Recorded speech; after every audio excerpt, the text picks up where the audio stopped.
Look at all this offering we're collecting. This church has silver and gold. I learned of a preacher somewhere who were having their church service. And he said, now, we're going to collect offering. If you have 10,000 naira, raise up your hand. 20,000, raise up your hand. 50,000, raise up your hand. And they were faithful. They raised up their hands. 10,000, I can give. 20,000, I can give. 50,000, I can give. They said, okay, raise up your hand. They raised up their hands. They stood up. He said, now that 10,000, that 20,000, that 50,000, go and give to the poor in your community. I lost my audience. Praise the Lord. All the offering is not just church. There are poor people around. There are unemployed people around. There are indigent people around. But we must build our campground, DLICC. I understand.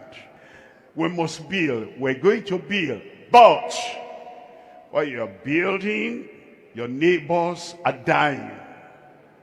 Your neighbors who do not have anything to feed themselves. And your fellow brother, your fellow sister has nothing to send children to school.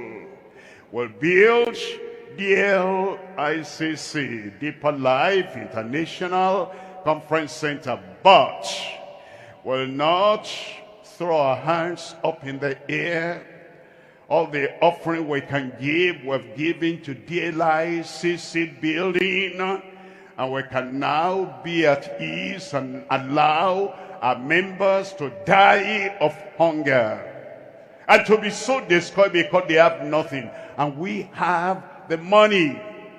And what if this church, like we used to do in the olden days, good old days, that will reserve an amount of money aside for charity, that will say, as we're giving, we allocate this amount to the building of DLICC. We allocate this amount to building the district church. The district church we're building, are we not building for people? The people we're building for, they're dying of hunger, malnutrition, starvation. Let's budget. End of the year, we're coming to the new year. Let's budget part of the money. Millions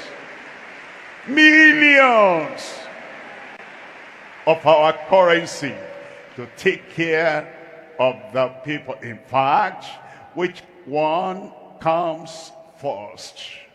Let's say your house is leaking and you have your mother dying. How will you spend? Will you first mend the leaking roof or take care of your mother? Which one will you do first? We should give priority to members of our church, even those who are not members, and we know them, and we can contact them. Silver and gold. Now we have silver and gold. You know, sometimes even myself, we travel around, and as we travel around, you know, some of the governors and some of the people, they appreciate what is happening. They say, Pastor, we know you always give everything to the church. This one, we're giving you directly. And so I cannot say honestly, silver and gold, I have none, I have some. And I'm not going to give everything to the building of DLCC. I'm looking for those who are hungry. I'm looking for those who are dying. I'm looking for those who are impoverished in their lives. And some of the money will go to them. If you know them, tell your coordinator. Tell your group pastor. Tell the people so that we will